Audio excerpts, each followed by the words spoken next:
Upacara peringatan Hari Ulang Tahun ke-79 Kemerdekaan Republik Indonesia di GKI Darmo Satelit segera dimulai.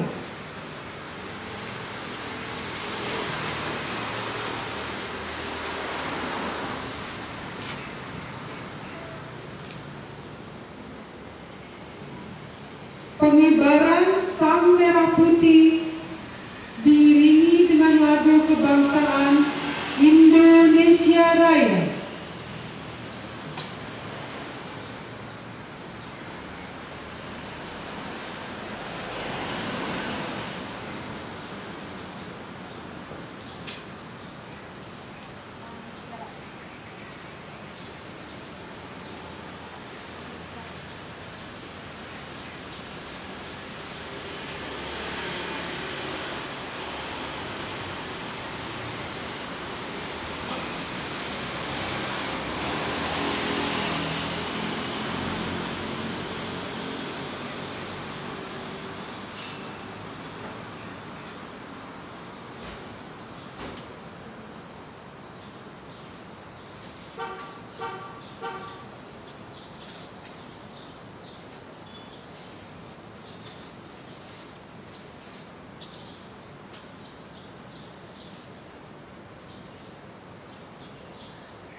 dipimpin oleh Inspektur Upacara.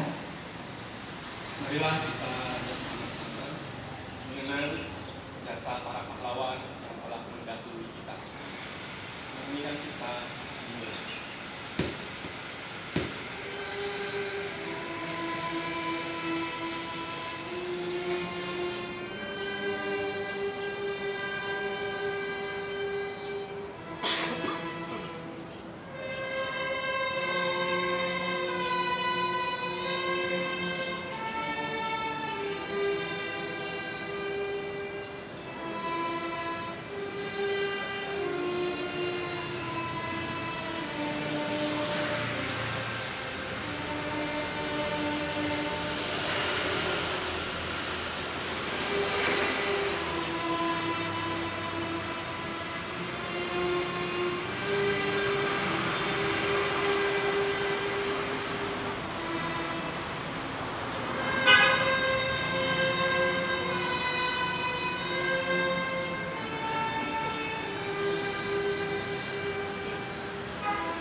Pembacaan teks Pancasila diikuti oleh seluruh peserta upacara.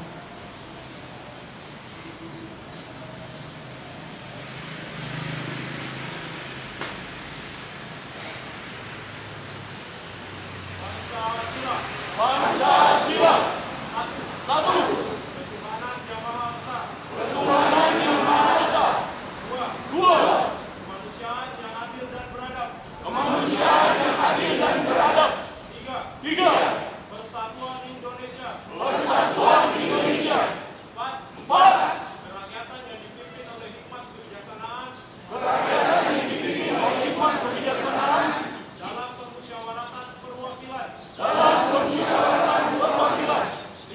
Lima. Keadilan sosial bagi seluruh rakyat Indonesia.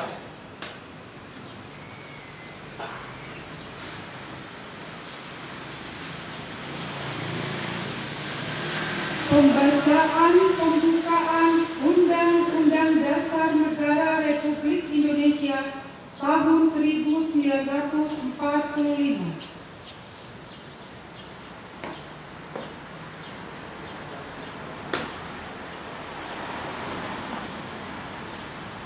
Undang-Undang Dasar Negara Republik Indonesia tahun 1945 pembukaan bahwa sesungguhnya kemerdekaan itu ialah hak segala bangsa, dan oleh sebab itu maka penjajahan di atas dunia harus dihapuskan karena tidak sesuai dengan pri kemanusiaan dan pri keadilan.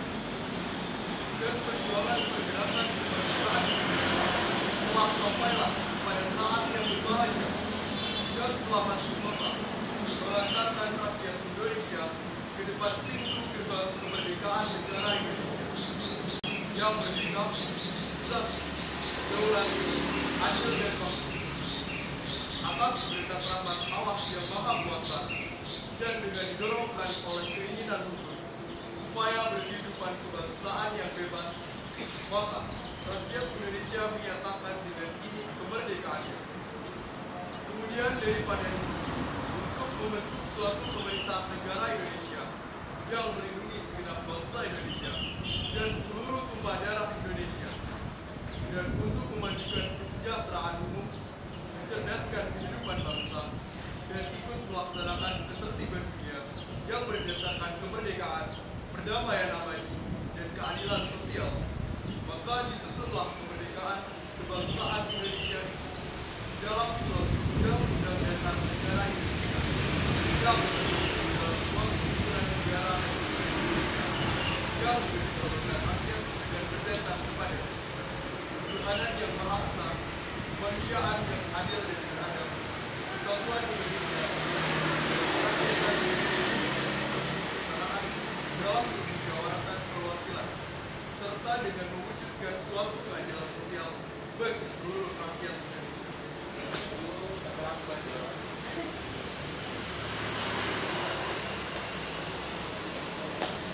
Pembacaan teks proklamasi kemerdekaan Republik Indonesia oleh Inspektur Upacara.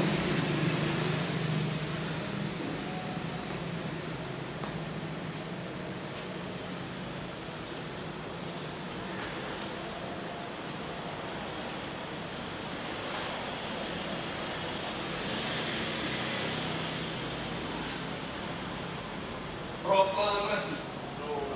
Kami bangsa Indonesia dengan ini menyatakan kemerdekaan Indonesia. Hal-hal yang mengenai pemindahan kekuasaan dan lain-lain diselenggarakan dengan cara seksama dan dalam tempo yang sesingkat-singkatnya. Jakarta, 17 Agustus 1945. Atas nama bangsa Indonesia, Soekarno, Hatta.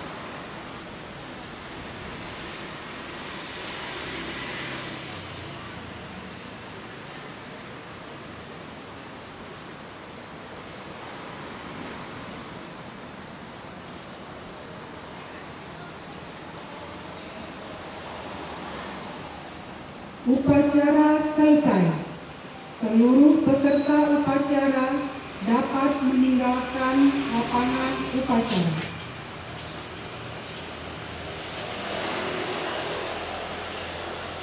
Istirahat, ditutup. Hap.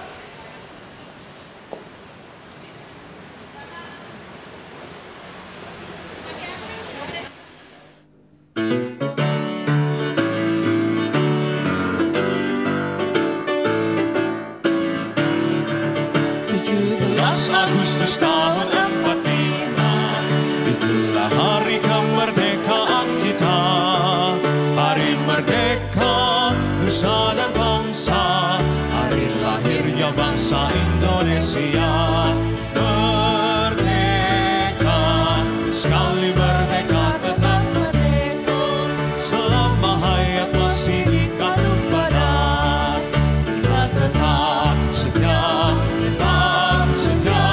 mempertahankan Indonesia. Kita tetap setia, membela negara kita. Dengan bangkit berdiri kita bersama pujikan 17 Agustus tahun 45. 17 Agustus tahun 45, itulah hari kemerdekaan kita.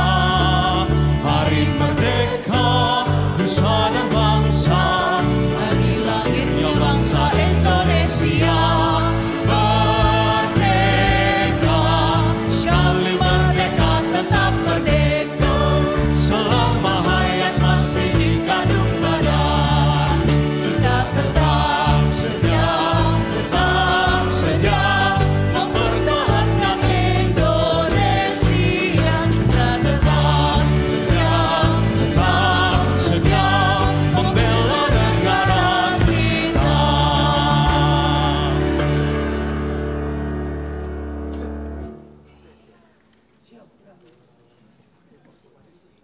Shalom jemaat sekalian.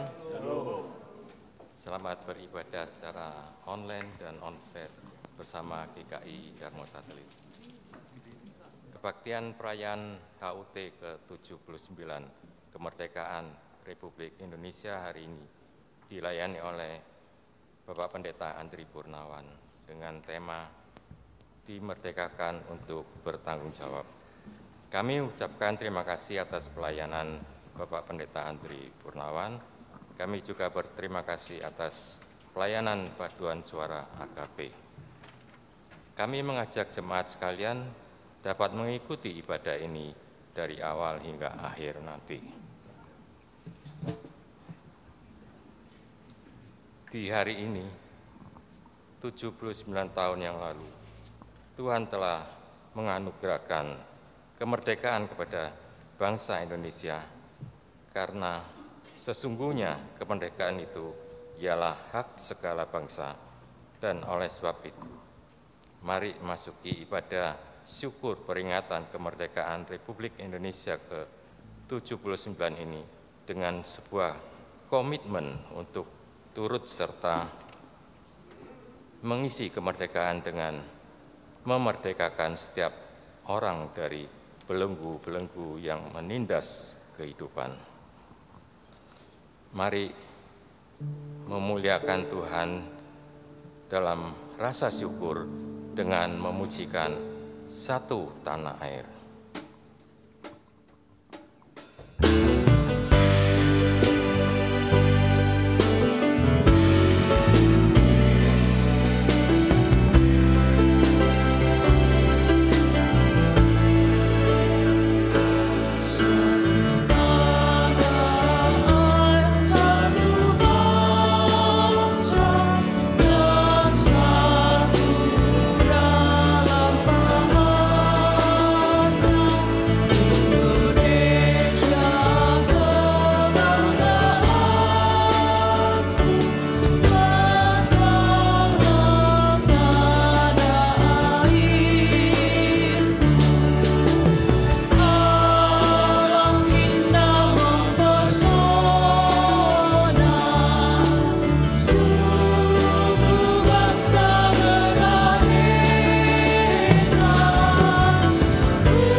pemberian syukur peringatan kemerdekaan Republik Indonesia ke-79 ini berlangsung dalam nama Bapa, Anak, dan Roh Kudus.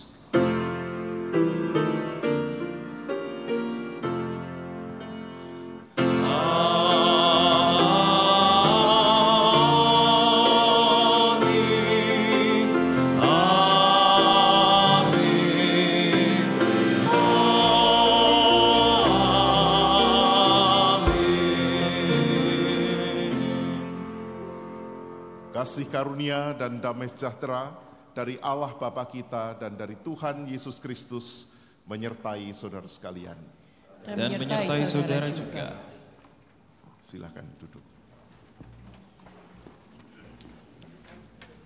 Saudara-saudara, pagi ini di tengah banyak orang yang memilih untuk berlibur dan sebagian lagi berupacara di instansi atau sekolahnya, Tuhan memberikan kesempatan bagi kita yang ada di sini untuk mensyukuri kemerdekaan Indonesia. Hawa atau udara kemerdekaan yang kita hirup adalah anugerah. Oleh karena itu kita diperdekakan untuk juga bertanggung jawab atas kemerdekaan itu. Dasar ibadah kita terambil dari Roma 6 ayat 18. Kamu telah dimerdekakan dari dosa dan menjadi hamba kebenaran. Kita sebagai bangsa yang merdeka sesungguhnya ditebus oleh Kristus, bukan hanya dari dosa pribadi atau personal kita, tetapi juga dari dosa struktural, dosa yang melahirkan penindasan dan penjajahan, dosa yang melahirkan kebencian dan perang, dosa yang merenggut kebebasan manusia, dan Kristus hadir membebaskan kita. Ya Tuhan, Kaulah penebus.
Sepanjang jalanku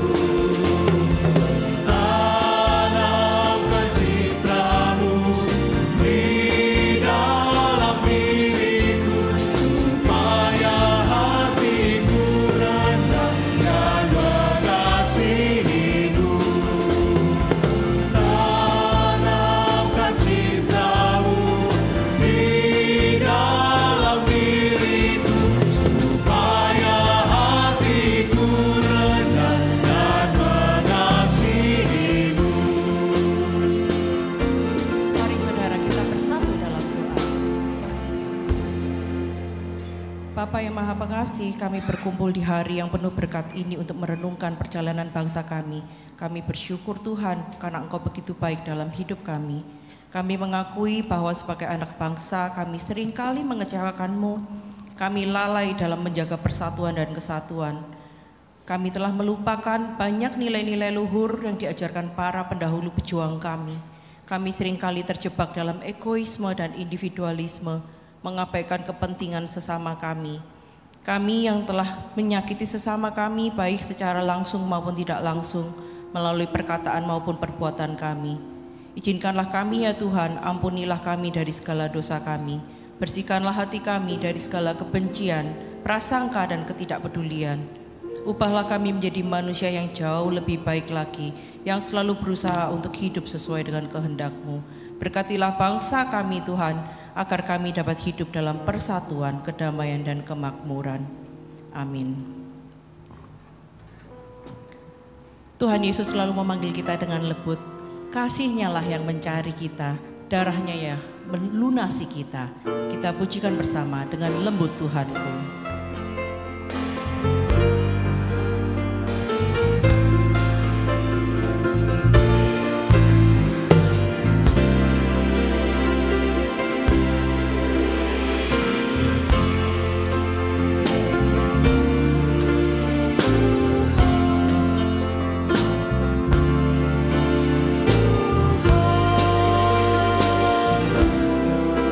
Di dalam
Usahakanlah kesejahteraan kota kemana kamu aku buang, dan berdoalah untuk kota itu kepada Tuhan, sebab kesejahteraannya adalah kesejahteraanmu.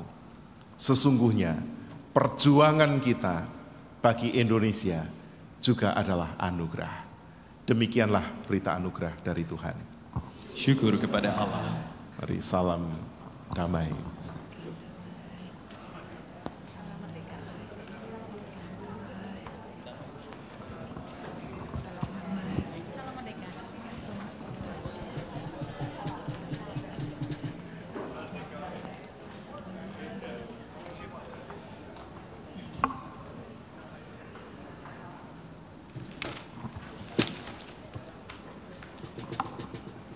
...79 tahun hari kemerdekaan kita bukan waktu yang pendek, saudara-saudara.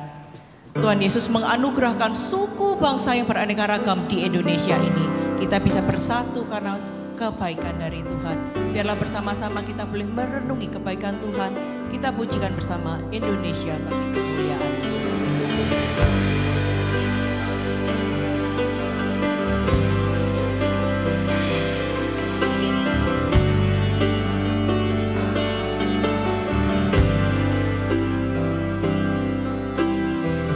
Yesuslah Tuhan yang layak ditinggikan,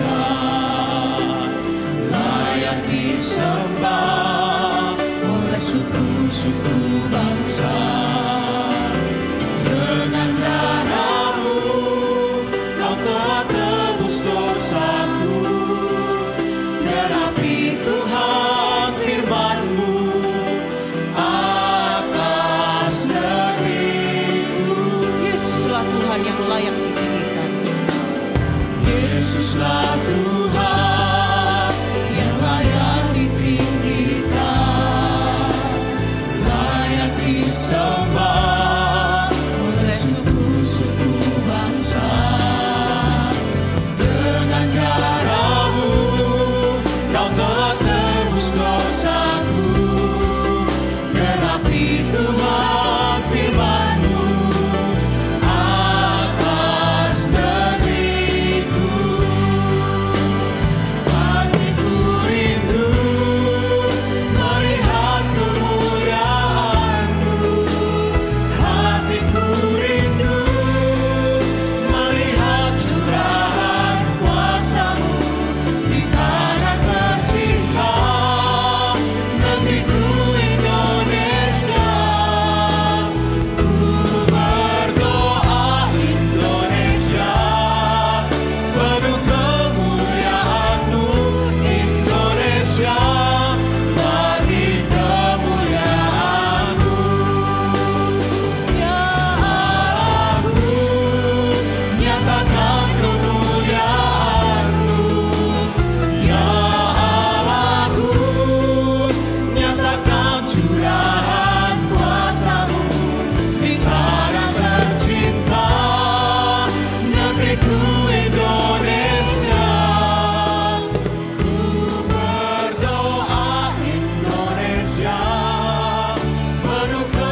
negeriku Indonesia.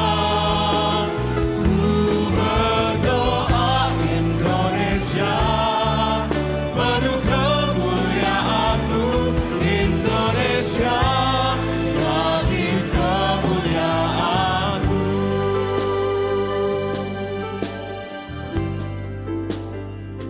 Jemaat dipersilakan duduk. Sebelum pelayanan firman, kita akan mendengarkan satu pujian yang indah dari paduan suara AKP.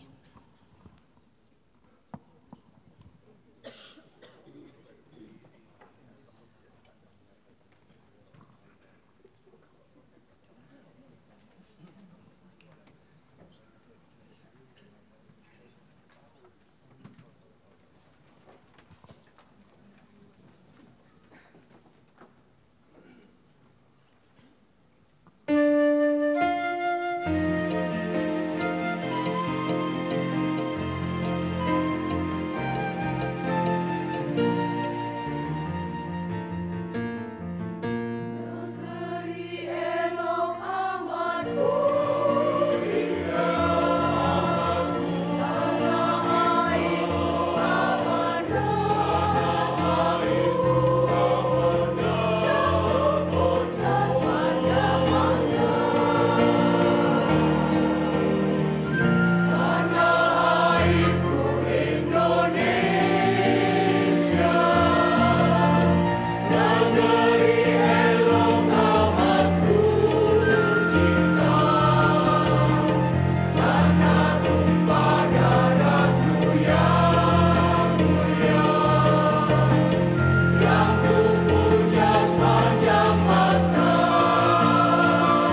Saudara, pagi ini ibadah kita menjadi sangat meriah karena kehadiran AGB. Ya. Jadi ini karena ibadah kebangsaan, jadi AGB boleh ditepuk tangan yang keras. Saudara.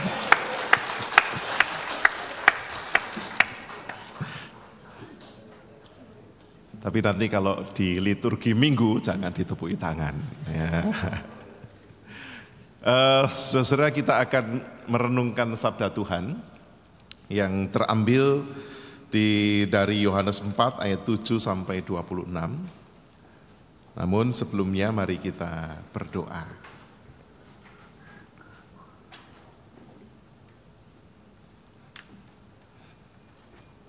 Tuhan, terima kasih sebab kehidupan kami terbebas dari jerat penindasan yang mengerikan. Oleh karena itu, ajar kami untuk melepaskan diri dari belenggu permusuhan, kebencian, trauma, dan hidup yang berantakan. Bersabdalah ya Bapa, dalam nama Tuhan Yesus kami berdoa. Amin. Saya mengajak saudara untuk membaca secara berbalasan Yohanes 4 ayat 7 sampai 26.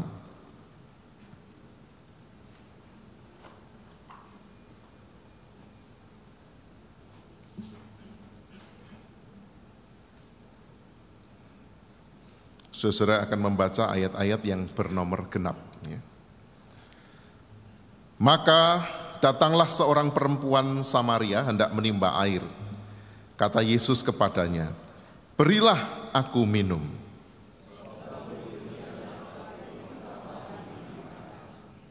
Maka kata perempuan Samaria itu kepadanya, "Masakan engkau, seorang Yahudi, minta minum kepadaku, seorang Samaria?" Sebab orang Yahudi tidak bergaul dengan orang Samaria.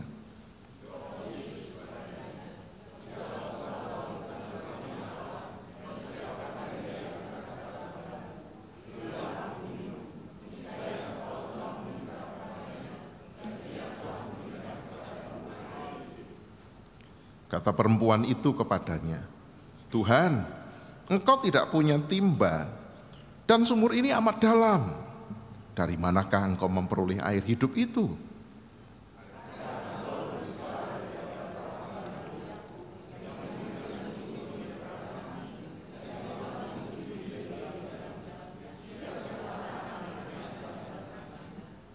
Jawab Yesus kepadanya, "Barang siapa minum air ini, ia akan haus lagi.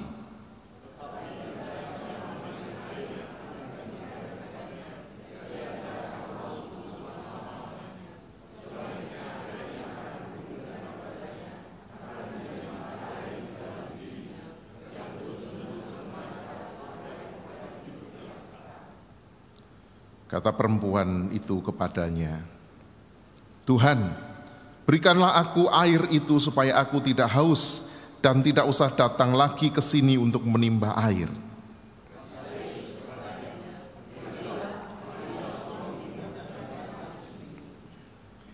Kata perempuan itu, "Aku tidak mempunyai suami." Kata Yesus kepadanya, "Tepat katamu bahwa engkau tidak mempunyai suami.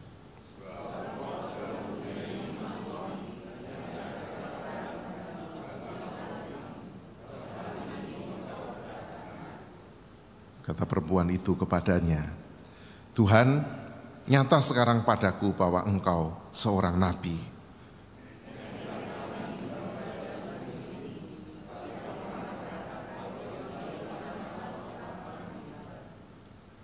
Kata Yesus kepadanya, "Percayalah kepadaku, hai perempuan, saatnya akan tiba bahwa kamu akan menyembah Bapa bukan di gunung ini dan bukan juga di Yerusalem.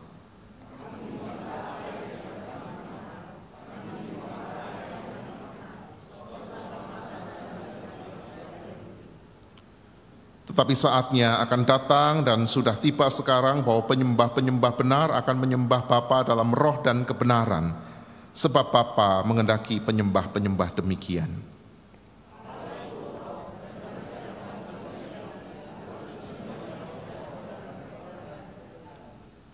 Jawab perempuan itu kepadanya, "Aku tahu bahwa Mesias akan datang, yang disebut juga Kristus. Apabila ia datang, ia akan memberitakan segala sesuatu kepada kami."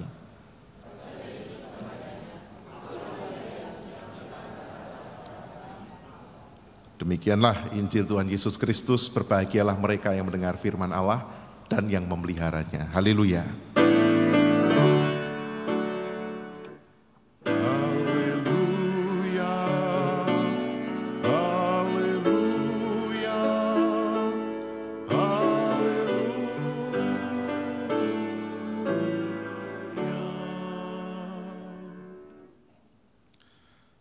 Saudara, ada yang bilang kemerdekaan itu relatif dan sementara. Relatif karena merdeka bagi satu pihak bisa menjadi kerugian bagi pihak lain. Ketika Indonesia menang, Jepang kalah secara politis. Jadi kemerdekaan itu relatif. Ketika ada orang-orang yang mengalami kemerdekaan finansial, hidupnya makmur, pasti juga ada kelompok lain yang kalah saing, tak mampu berkompetisi, hidupnya susah. Kemerdekaan itu juga sementara. Karena di dalam sejarah perjuangan kemerdekaan Indonesia, saudara, begitu Indonesia menyatakan kemerdekaannya, tidak lama kemudian di Surabaya masih ada perang enggak? Masih. Sampai ada ratusan ribu nyawa dan darah tertumpah, yang puncaknya pada 10 November 45. Sehingga Surabaya bahkan diakui sebagai kota pahlawan. Dan bahkan setelah 79 tahun kemerdekaan, kemerdekaan itu serasa seolah-olah menjadi sementara. Karena dari masa ke masa, dekade ke dekade, bangsa kita terus bergulat. Persis yang dikatakan Soekarno, perjuanganmu akan lebih berat. Aku melawan para penjajah, engkau akan melawan bangsamu sendiri. Dan bangsa Indonesia bergulat di dalam episode demi episode jatuh bangun mempertahankan kemerdekaan. Periode 65, periode tahun 70-an, periode pra-reformasi dengan kerusuhan Mei-nya, periode di mana ada banyak pemberontakan, periode politik dinasti, itu membuat seolah-olah kemerdekaan Indonesia naik turun, jatuh bangun. Dan setidaknya melengkapi pidato kenegaraan Presiden Jokowi kemarin, saudara bisa lihat itu di YouTube, bisa lihat itu ringkasannya di media-media yang mempresentasikan betapa hebatnya Indonesia. Melengkapi itu setidaknya Indonesia di 79 tahun usianya masih bergulat dengan 3 hal. Dan bahkan 21 tahun kita menuju angka 100 yang seringkali disebut sebagai mimpi Indonesia emas. Kita sedang berhadapan dengan 3 kecemasan. Yang pertama adalah isu demokrasi. Secara faktual berdasarkan penelitian yang dirilis oleh Demos dan penelitian-penelitian lanjutan, demokrasi Indonesia terus mengalami penurunan, declining, dan bahkan disebut sebagai demokrasi gagal. Pemilu 2024 menjadi salah satu pemilu yang paling brutal dalam sejarah demokrasi Indonesia. Rakyat ketika memilih, yang sudah ya, presiden, wakil rakyat, habis ini wali kota, gubernur, seperti memberikan cek kosong kepada orang-orang yang dipilih. Yes, yang penting aku memilih kamu, nanti kebijakannya apa, rakyat tidak ikut-ikut, tidak bisa ikut campur. Itu seperti memberi cek kosong. Ketika saudara nyoblos, saudara memberi cek kosong. Itu problem demokrasi. Sehingga demokrasi yang disebut demokrasi prosedural dijadikan alat untuk menggapai kekuasaan belaka. Problem yang kedua adalah problem demografi. Para peneliti menyebut Indonesia itu akan mengalami masa keemasan terutama di usia 100 tahunnya karena secara demografis kita menjadi salah satu bangsa yang usia produktifnya dalam 2 dekade mendatang akan terbanyak di dunia. Orang-orang di Cina akan menua, orang-orang di Amerika menua, di India juga masih kalah usia produktif. Usia produktif itu orang-orang yang bisa bekerja, orang-orang yang berkarya, berpenghasilan, menghasilkan sesuatu dalam 2 dekade mendatang. Mulai saat ini sampai 2 dekade mendatang, Indonesia itu orang-orang usia pekerjanya akan sangat melimpah, sehingga bangsa ini akan kuat. Itu proyeksinya.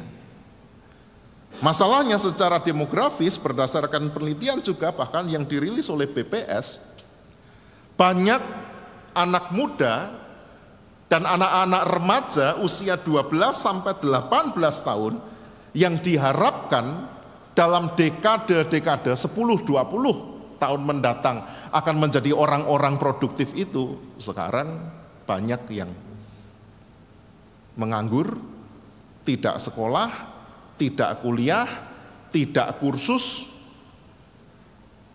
Lalu penelitian beberapa waktu lalu menunjukkan bahwa IQ rata-rata anak-anak di Indonesia masih jauh tertinggal dibandingkan dengan Vietnam dan Thailand. Dan itu dampaknya apa, saudara? Di masa-masa mendatang ketika usia produktif Indonesia semakin banyak, dan kalah saing berarti apa? Beban negara akan semakin besar. Jadi orang banyak itu bisa menjadi kekuatan tetapi juga bisa menjadi kelemahan. Itu problem demografis. Yang pertama tadi problem demokrasi, yang kedua problem demografis. Yang ketiga, problem klasik di Indonesia yang bahkan terjadi sejak lama, korupsi.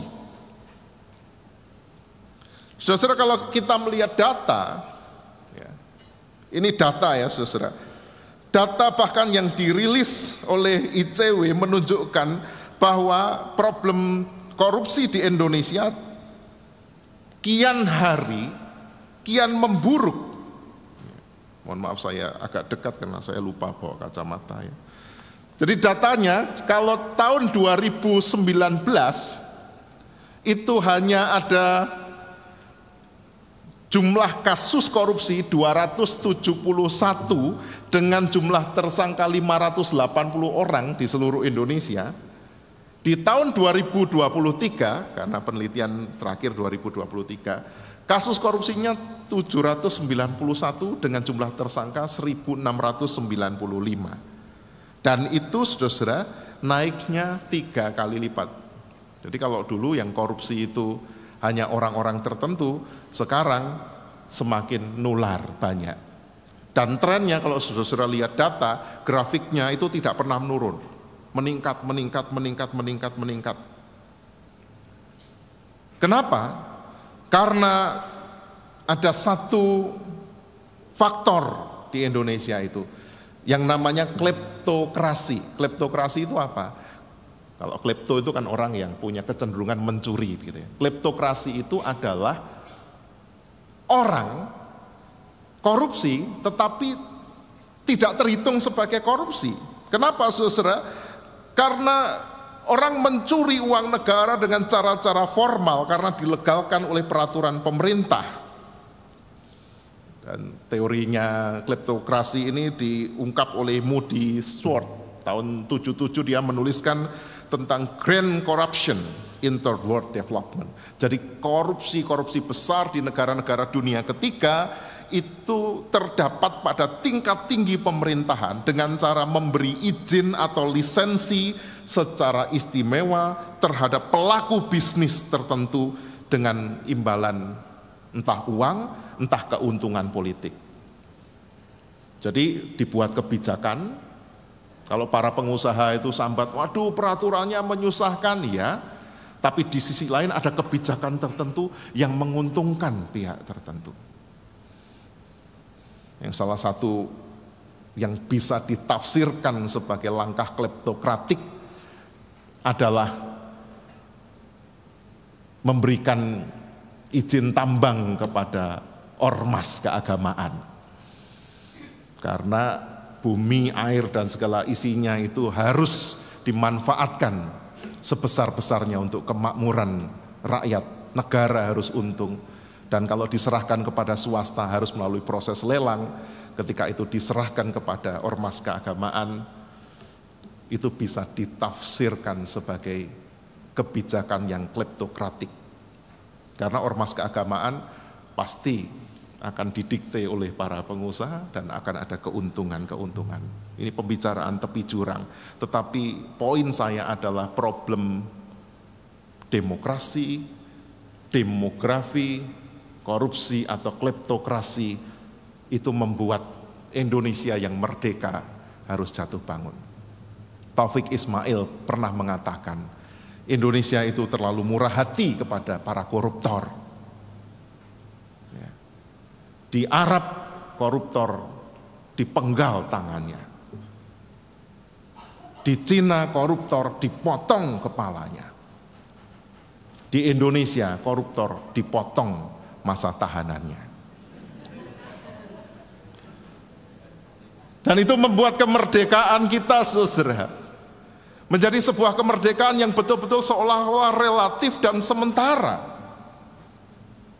Ini kalau dihubungkan dengan bacaan kita tadi, saudara, sang perempuan Samaria itu meminta, Tuhan,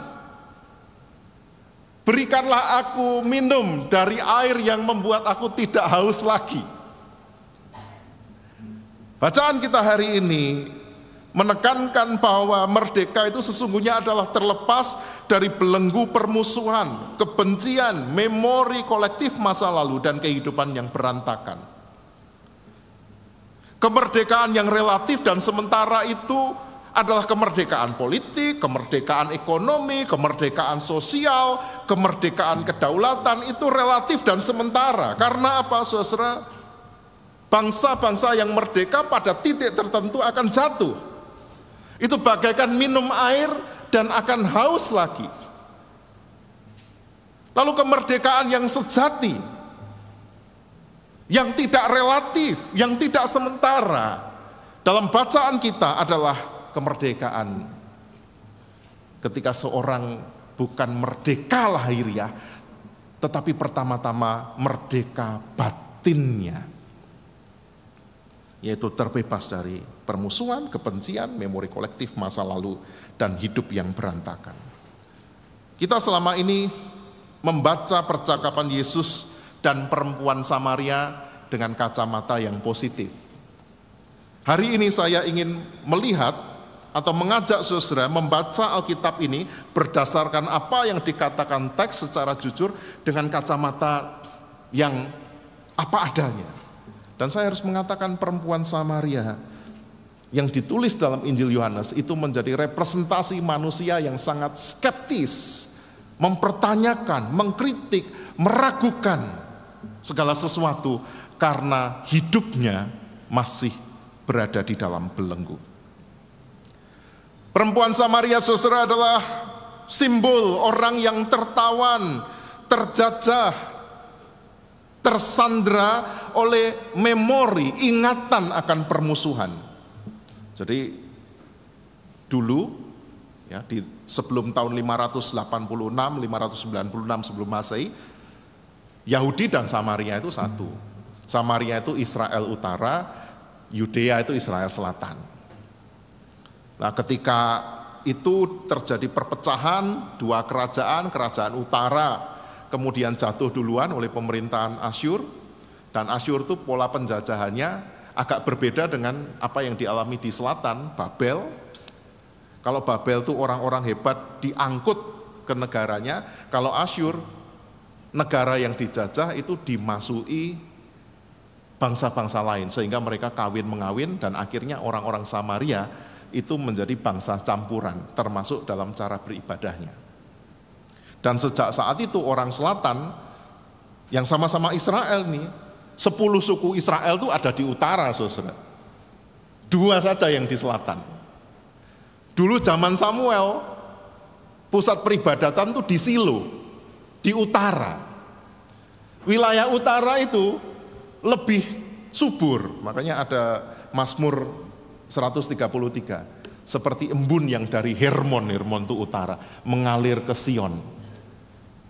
Orang Yahudi ini sangat benci kepada Samaria, karena Samaria dianggap kawin-mengawin dengan bangsa lain, menyembah Allah-Allah lain, peribadatannya sudah tercemar.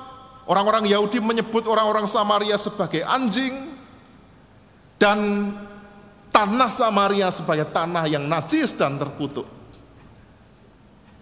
Dan perempuan Samaria itu berada dalam memori kolektif bahwa bangsanya dibenci oleh orang Yahudi. Sehingga ketika suatu saat Yesus berjumpa dengannya di tanahnya, dan Tuhan Yesus meminta minum ketika para muridnya mencari makan, perempuan Samaria ini menolak.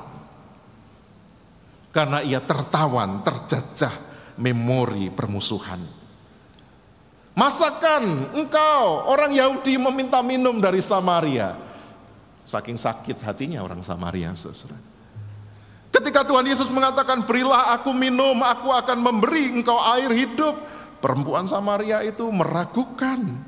Nah, engkau loh tidak punya timba, bagaimana engkau bisa mengambil air dari sumur yang lebih dalam? Apakah engkau itu lebih besar dari Yakub, bapa kami? Yesus ditolak, Yesus diragukan. Dan bahkan ketika Yesus mengatakan, akulah air hidup, mata air bukan di sumur, melainkan di dalam diri.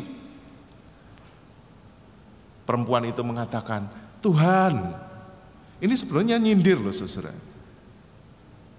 Karena perempuan itu sudah resisten, sudah menolak, beri aku minum, supaya tidak usah datang lagi ke sini untuk menimba air. Lalu Tuhan Yesus membongkar. Ya. Yang pertama itu terjajah memori permusuhan. Yang kedua, perempuan Samaria ini terbelit atau terjajah hidup yang berantakan. Hidupnya nggak merdeka.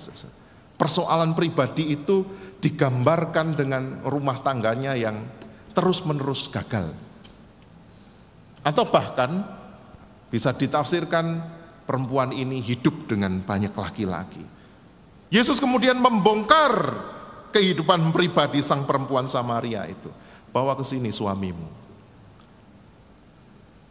Dan Yesus bahkan mengatakan, engkau sudah punya 5 suami. Yang bersama denganmu itu Samen Leven, satu teman hidup, bukan suami. Ini menggambarkan sang perempuan itu bukan hanya tertawan memori kolektif, tetapi juga hidup yang berantakan, kacau balau. Namun sang perempuan itu justru menyindir balik. Oh, engkau ini memang seorang nabi. Ngamuk saudara. Ibu-ibu itu kalau dibongkar kehidupan pribadinya bisa marah. Makanya jangan suka membongkar kehidupan pribadi orang lain gitu. Ngamuk ini perempuan Samaria ini. Engkau seorang nabi. Nenek moyang kami menyembah di gunung ini. Engkau mengatakan orang harus menyembah Tuhan di Yerusalem. Itu protes loh saudara. Tetapi Tuhan Yesus bagi orang yang tertawan memori kolektif dan tertawan hidup yang berantakan itu menawarkan kemerdekaan. Percayalah kepadaku. Saatnya sudah tiba. Akan datang bahwa orang harus menyembah Allah yang benar dalam roh dan kebenaran. Dan kemudian perempuan Samaria itu pergi ke tempat lain. Kalau saudara membaca di kitab suci, sebenarnya dia tidak bersaksi. Dia menceritakan keraguannya. Apakah benar dia itu Mesias? Itu kalau saudara teruskan bacaannya. Barangkali itu Mesias. Tetapi ternyata orang banyak datang dan Yesus melayani dan justru orang banyak bertobat. Saudara, teks ini mau mengatakan bahwa selama kita itu masih hidup dalam memori kolektif. Memori kolektif itu apa? Kita tidak mengalami, tapi kita ikut menghidupi. Misalnya, orang Kristen bermusuhan dengan orang Islam karena taunya dulu Kristen dan Islam perang salib. Nah, zaman sekarang, dia nggak ngalami perang salib. Suatu saat, beberapa mahasiswa UINSA, kita sering ya dikunjungi mahasiswa Universitas Islam Negeri Sunan Ampel, sering sekali karena mereka ada dialog atau kuliah gitu ya di GKI Darmo Satelit. Ada yang bertanya, bagaimana pendapat Pak Andri tentang perang salib? Saya mengatakan, mbahmu dan mbahku itu nggak pernah perang. Ngapain kita ngomong perang salib? Itu namanya memori kolektif. Memori kolektif itu apa? Orang tidak punya pengalaman, tapi menghidupi pengalaman yang diturun alihkan dari waktu ke waktu. Mungkin ada di antara kita orang-orang etnis Tionghoa yang pernah mendapat perlakuan buruk dari non-Tionghoa. Ada orang-orang etnis non-Tionghoa yang punya perlakuan buruk dari orang Tionghoa. Tapi itu tidak bisa kemudian diturun alihkan menjadi memori kolektif. Orang-orang Kristen, mungkin di sana sini ada yang mendapat perlakuan buruk, tapi kita tidak mengalami.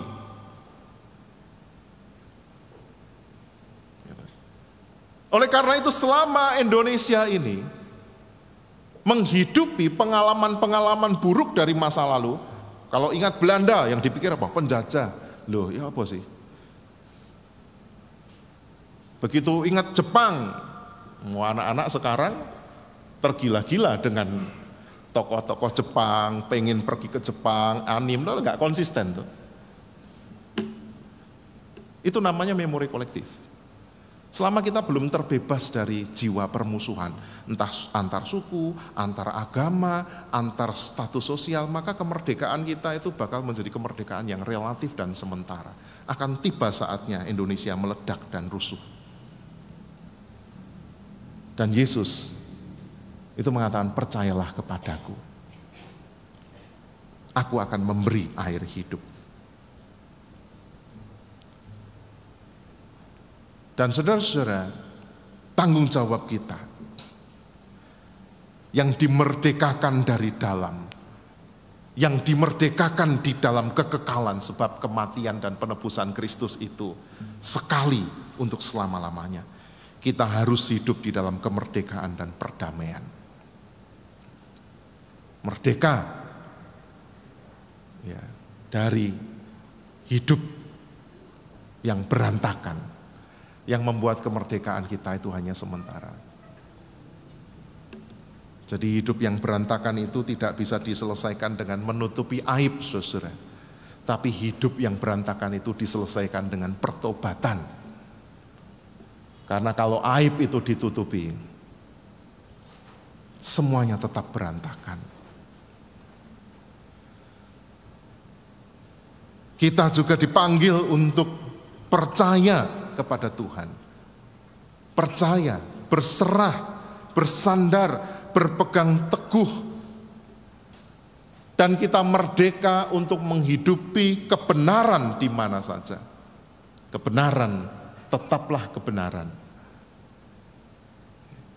Mungkin Tuhan, saudara, mengizinkan orang-orang yang jahat, orang-orang yang berkhianat, orang-orang yang menelikung untuk mewarnai kehidupan kita. Tetapi percayalah, Tuhan tidak akan mengizinkan kita untuk membalas kejahatan itu.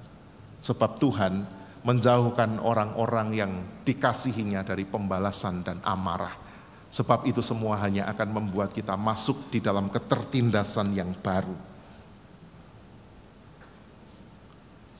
Kemerdekaan yang muncul dari dalam, kemerdekaan yang sejati itu memancar dari hidup yang beriman, berdamai, dan menyembah Allah dalam kehidupan sehari-hari. Menyembah Allah dalam roh dan kebenaran itu apa? Hidup kita adalah penyembahan kita. Jadi ada korelasi, ada keterkaitan yang sangat erat antara kemerdekaan Indonesia dan kemerdekaan Kristiani. Pada saat kita mengalami kemerdekaan iman di dalam Kristus, berdamai dengan sesama kita, hidup di dalam kebenaran yang merupakan penyembahan, maka kemerdekaanmu dan kemerdekaan Indonesia tak akan pernah lagi relatif dan hanya sementara. Kiranya mimpi Nusantara baru Indonesia maju tidak dibangun berdasarkan kemerdekaan yang artifisial, politik, sosial, ekonomi saja, tetapi dibangun dari perjumpaan iman, perdamaian, dan kebenaran. Merdeka! Merdeka! Paduan suara AKB memuji Tuhan.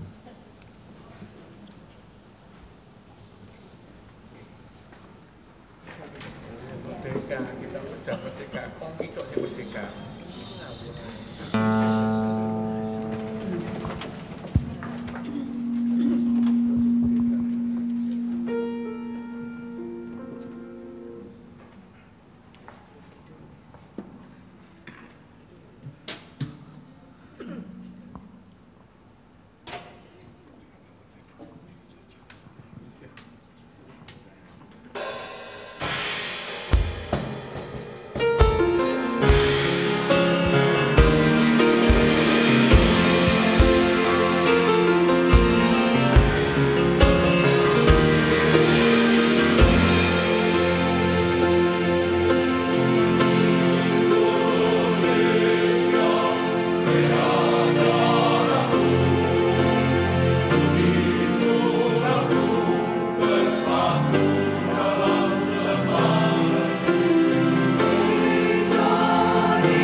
Jemaat sekalian diundang untuk bangkit berdiri.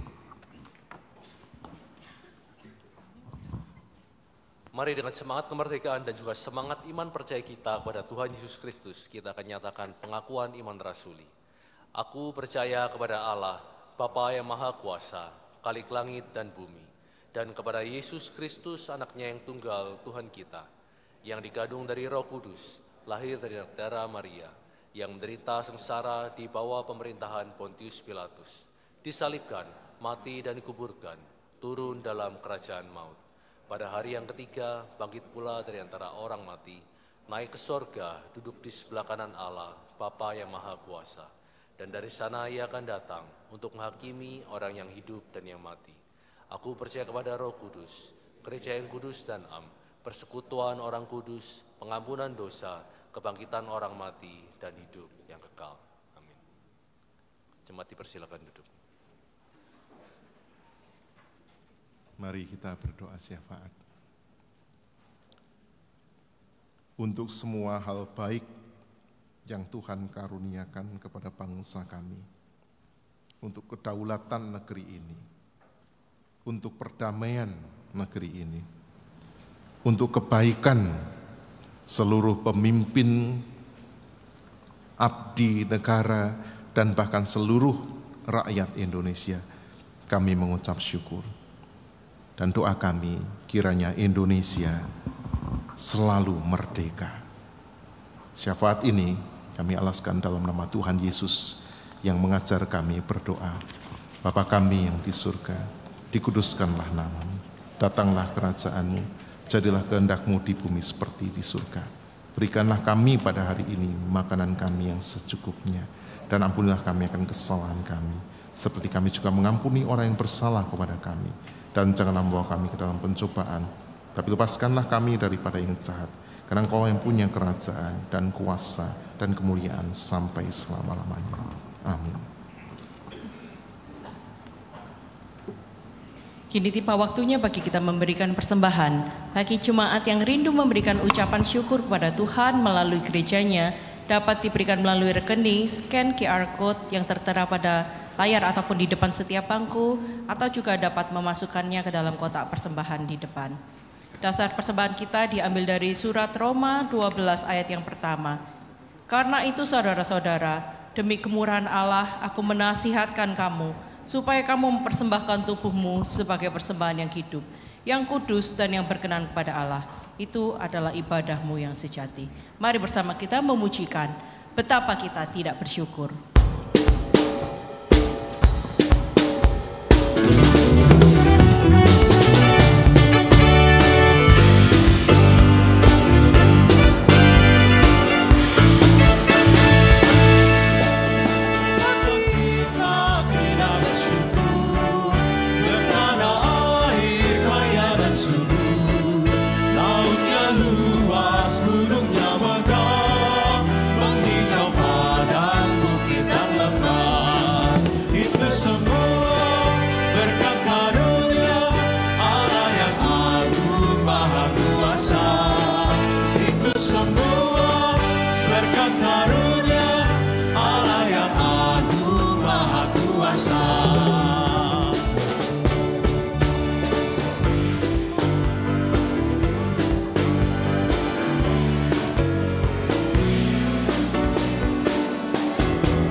Bapa yang Maha Baik, kami datang ke hadapan-Mu dengan hati yang penuh syukur atas anugerah kemerdekaan yang telah Engkau berikan kepada bangsa kami. Kami mengakui bahwa segala yang kami miliki saat ini adalah pemberian-Mu. Kami ingin melanjutkan juga perjuangan para pejuang bangsa dengan bekerja keras dan berdoa bagi kemajuan bangsa kami. Izinkanlah kami mempersembahkan waktu kami, talenta kami, dan seluruh keberadaan kami untuk membangun masa depan yang lebih cerah lagi bagi generasi-generasi yang mendatang. Berkatilah setiap langkah kami Tuhan, agar kami dapat menjadi alat-Mu untuk membawa perubahan yang lebih baik lagi bagi negeri ini. Amin. Kemerdekaan sejati adalah kemerdekaan yang dimulai dari kemerdekaan batiniah, di mana kita terlepas dari dosa masa lalu kita, memori-memori terlukanya kita, dan dengan kita bisa menjadi orang yang sangat berbahagia. Ciri-cirinya adalah orang yang penuh syukur, orang yang bisa memberkati orang lain, mulai dari keluarga kita, dari lingkungan kita, dan terutama bagi bangsa Indonesia. Doa kami untuk Indonesia.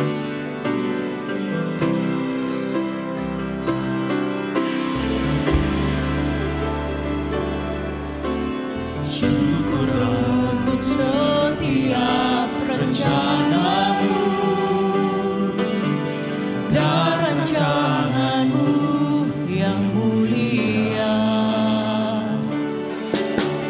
dalam satu tubuh kami bersatu, menjadi duta kerajaan-Mu. Ku ucapkan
Kemerdekaan telah dianugerahkan Allah Oleh sebab itu saudara dipanggil untuk hidup dan mengisi kemerdekaan Indonesia dengan hati yang terarah kepada Tuhan.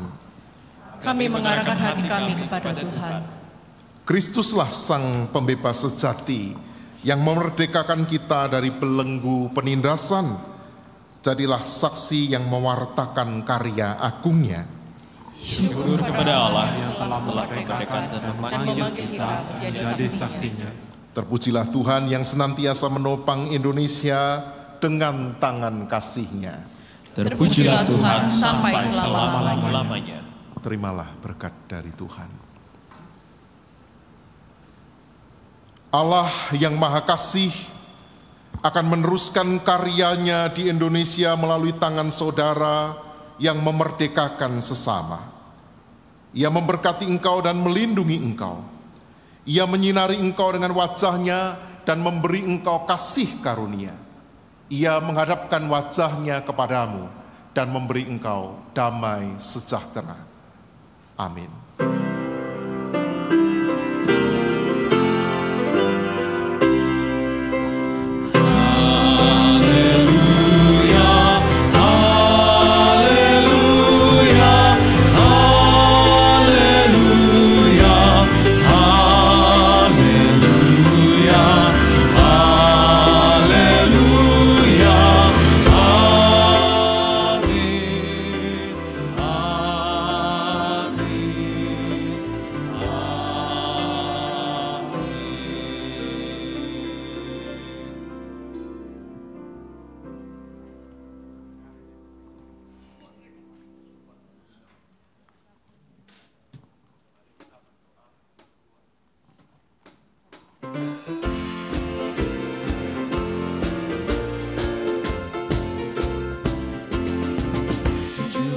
Agustus tahun 45, itulah hari kemerdekaan kita. Hari merdeka, nusa dan bangsa, hari lahirnya bangsa Indonesia. Merdeka, sekali merdeka tetap merdeka, selama hayat masih di kandung badan. Kita tetap setia, mempertahankan Indonesia. Kita tetap setia, membela negara kita.